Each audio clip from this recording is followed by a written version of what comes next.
आज भी समाज में एचआईवी को लेकर कई गलतफहमियां हैं। बहुत से लोग सोचते हैं कि एचआईवी किसी को छूने से, साथ बैठने से या एक साथ खाना खाने से फैल जाता है। लेकिन सच्चाई ये है, एचआईवी ऐसे नहीं फैलता। ये सिर्फ भ्रम है।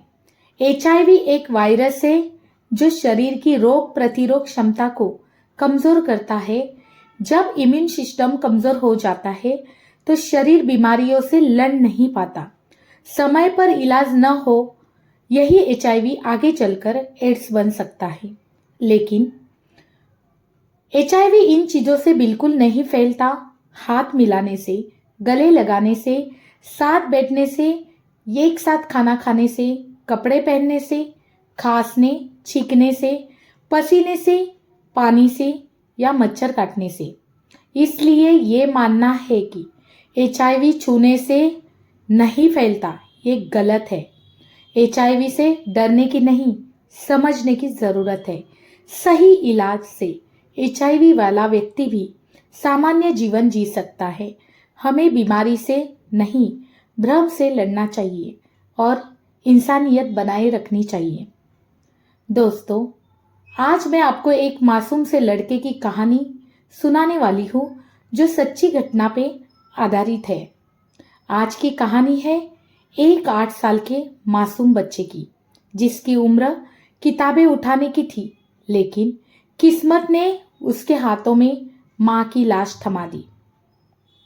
जिस उम्र में बच्चे स्कूल जाते हैं, जिस उम्र में बच्चे खेलते हैं, उसी उम्र में वो बच्चा पोस्टमार्टम का फॉर्म भर रहा था। ये खबर नहीं है दोस्तों, ये समाज के मुंह पर रखा आईना है।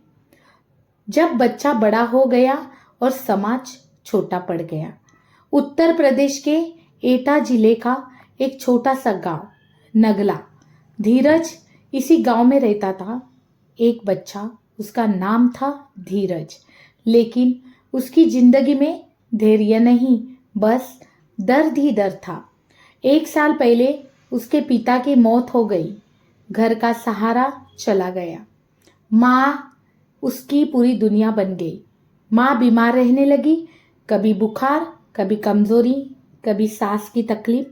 लेकिन उस माँ का इलाज कराने वाला भी वो छोटा सा बच्चा ही था।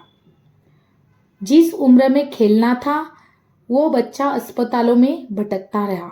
सोचिए जरा, 8 साल का बच्चा अपनी माँ को लेकर अस्पतालों की लाइन में खड़ा है। कभी आगरा, कभी फरीदाबाद, कभी कानपुर, कभी दिल्ली। जिस उम्र में बच्चा माँ का हाथ पकड़कर स्कूल जाता है, उसी उम्र में वो बच्चा माँ का हाथ पकड़कर अस्पताल में जा रहा था। रिश्तेदार थे, गांव वाले थे, लेकिन इलाज में कोई नहीं आया। सब दूर से देखते रहे। माँ की हार और बच्चे का अकेलापन। माँ कई दिनों से मेडिकल कॉलेज में भर्ती थी। बेटा दिन रात वही बैठा रहता। कभी माँ का सिर सहलाता, कभी पानी पिलाता, कभी दवा पकड़ाता। माँ कभी कभी मुस्कुराकर बोल देती और कहती, बेटा डर मत, मैं ठीक हो जाऊंगी। लेकिन किस्मत को कुछ और ही मंजूर था। एक रात करीब 10 बजे माँ जिंदगी की जंग हार गई। कमरे में सन्नाटा फैल गया और उसी सन्नाटे में एक बच्चे की दुनिया उजड़ गई। सुबह 7 बजे माँ का शव लेकर बच्चा खुद जिला अस्पताल पहुंचा। ना कोई चाचा, ना कोई ताऊ, ना कोई रिश्तेदार, ना कोई कंधा देने वाला, बस एक मासूम सा बच्चा और उसकी माँ की तलाश। पोस्टमार्टम हाउस का दृश्य। पोस्टमार्टम हाउस की ठंडी जमीन, कफन में लिपटी माँ की देह और बगल में बैठा बच्चा।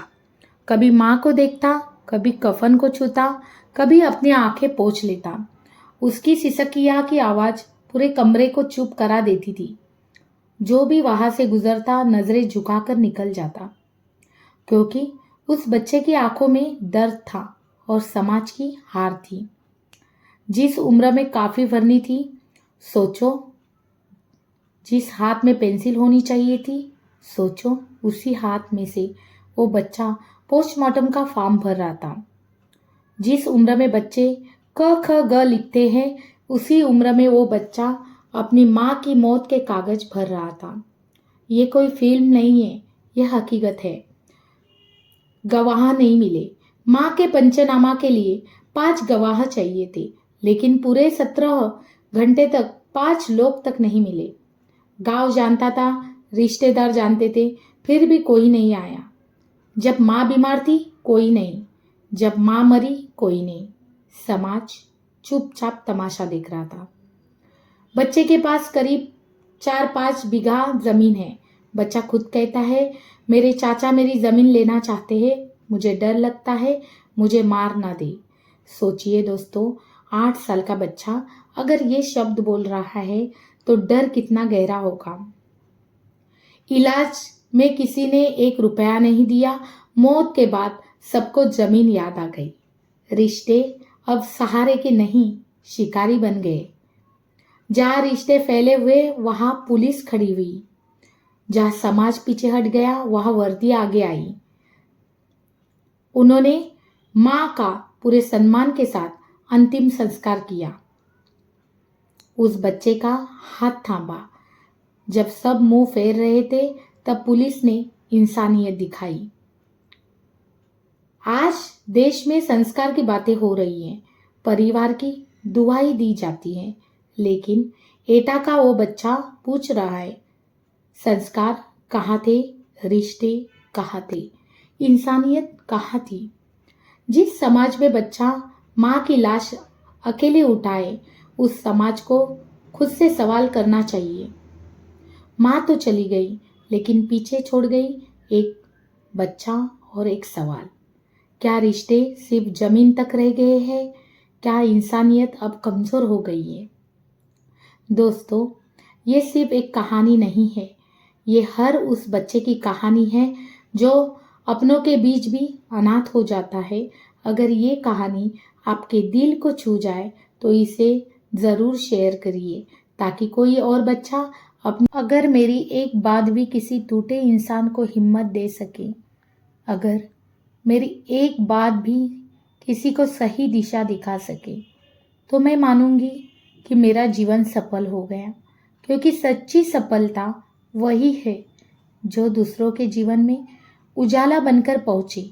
मेरा उद्देश्य ये है कि लोगों को सही जानकारियाँ दूँ, इसलिए मैंने ये कहानी आप लोगों तक शेयर की है। आप लोगों का साथ मेरी हिम्मत है। धन्यवाद।